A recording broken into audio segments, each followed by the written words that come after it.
Hey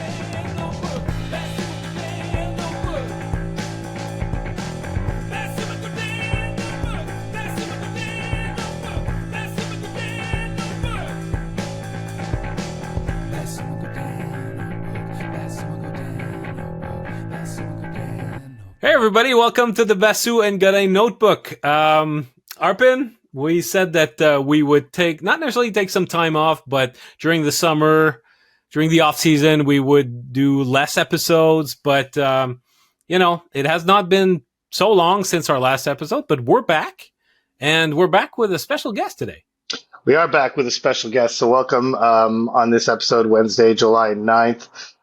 We had the pleasure of welcoming Montreal Canadiens Executive Vice President of Hockey Operations, Jeff Gorton, who took some time away from his family. They're enjoying some time in Cape Cod, but he ditched them to talk to us and by extension talk to you about what's already happened in the Canadiens offseason, what might happen between now and training camp, and basically his overall vision of the team and a whole bunch of great topics. It was a really good conversation. Now, you're going to get some of this if you're watching this on YouTube or listening on any of your podcasting platforms. If you're not a subscriber, for our paid subscribers, you're going to get the entirety of the conversation. If you want to get the entirety of the conversation, we encourage you to go to Basu&Godin.com and get your subscription to listen to everything Jeff Gorton had to say. So let's get to it. Here is Montreal Canadiens Executive Vice President of Hockey Operations, Jeff Gorton.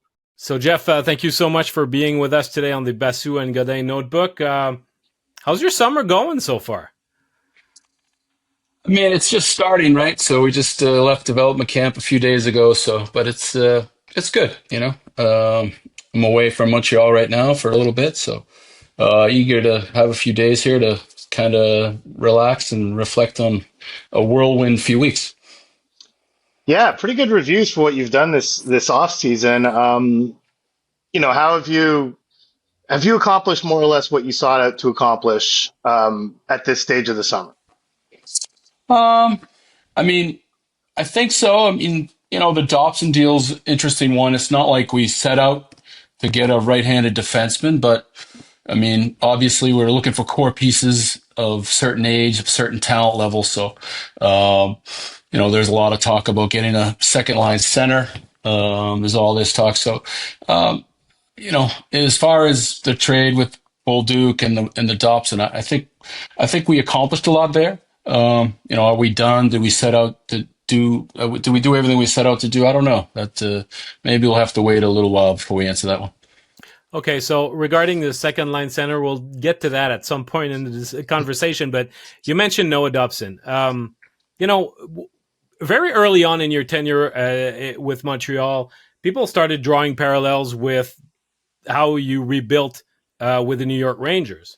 And would it be a stretch, or would it be fair to, I understand that they're different players, but to compare the acquisition of Noah Dobson as being, quote unquote, your Artemi Panarin, in terms of similarities in the timing of the rebuild, their desire to play for your team, and the fact also that they're difficult players to acquire? I guess in some ways, I haven't really thought about it like that, but in some ways, I mean, it's obviously a huge get to get Noah at his age at that position of importance. So, yeah, I guess in some ways it's similar to Artemi. I mean, when we did the rebuild in New York, we knew right away we were going to have to do something like that to sort of legitimize it. And there was an attraction from him to play in New York, so it kind of was a perfect storm, so to speak. In a lot of ways that's similar, right? So we have an attraction and a player wants to play in Montreal, which is good for us at a premium position at a great age. So I guess you're right. In a lot of ways, it could be similar. Hopefully, it has the same impact.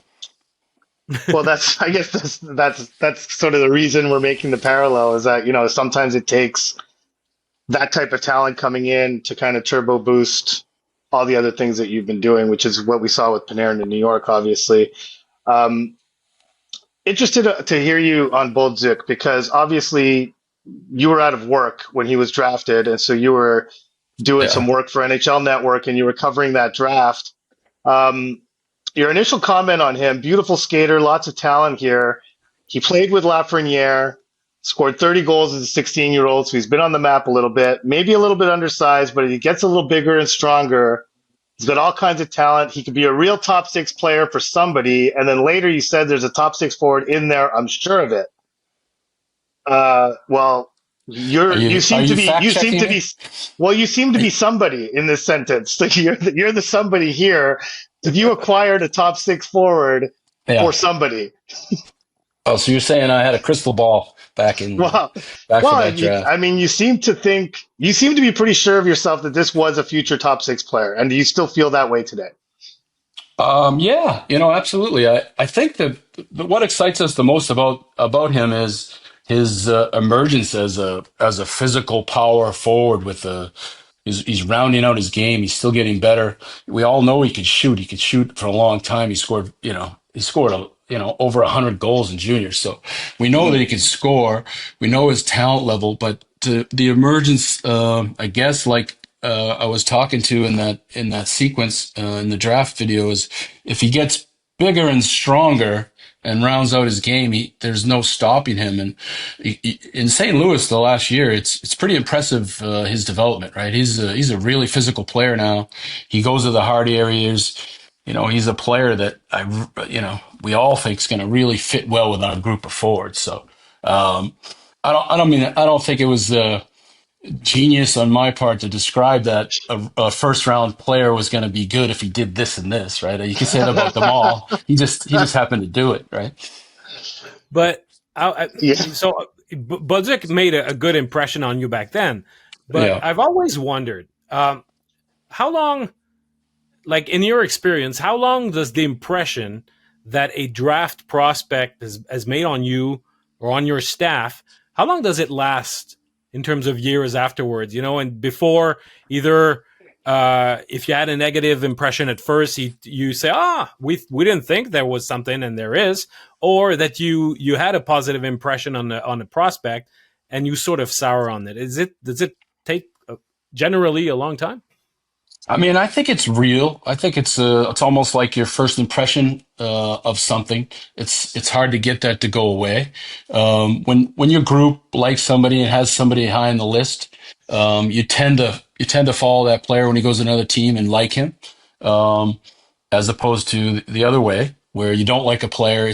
It's a lot to get him to like them, right? So I think it means a lot. Your first impression and your scouts ranking and how you're feeling about that person as an 18-year-old, it stays for a while. I think there's something real to if you're drafted in the first round, you're high pick, you do get second chances. I think that's a legitimate thing, right? Because Right. we've all Um, seen the upside, right? So we yes, stay we've with seen it that. happen a lot. Yeah. Well, I mean, you guys are giving a second chance to a high pick right now, right? And I think a lot of players picked in the top five get more. They're like cats sometimes. They get lots of lives. Um, I'm curious to know, and we never really talk about this much, but could you give us some insight into what extent you incorporate your analytics department into decisions like this? What kind of role they play? How much influence they have on how you view the player? Um, just if you could shed some light on that whole process and their importance in the whole evaluation process. So related to drafting, trading, or all the above. Yeah, but specifically in these two cases, you're trading two first round picks for Noah Dobson. Yeah. What role do they play? You're trading, a pretty good young defenseman for Zach Bolzik. What role are they playing in that? Like, what is their level of influence in those decisions? I mean, we give them a seat at the table, just like they're scouting, just like they're one of us. And, it's a piece of it. And, we'll listen to all the scouts and what they think. There's a video component, statistical analysis, but, we're giving them a seat at the table to see their view on the player and where the inefficiencies could be, where maybe a team might be down on a player, and why. And maybe it's a one off. Um, all those scenarios. I mean, in both cases, they're running scenarios, placing them on our team Mhm. analytically where they would fit, and trying to. It's hard to do, but trying to lay it out as if they were on our team for the whole year. Where would they fit ice time? Where would their, control breakouts? All that. We'll go through all those scenarios to try to get a real picture of what it would look like.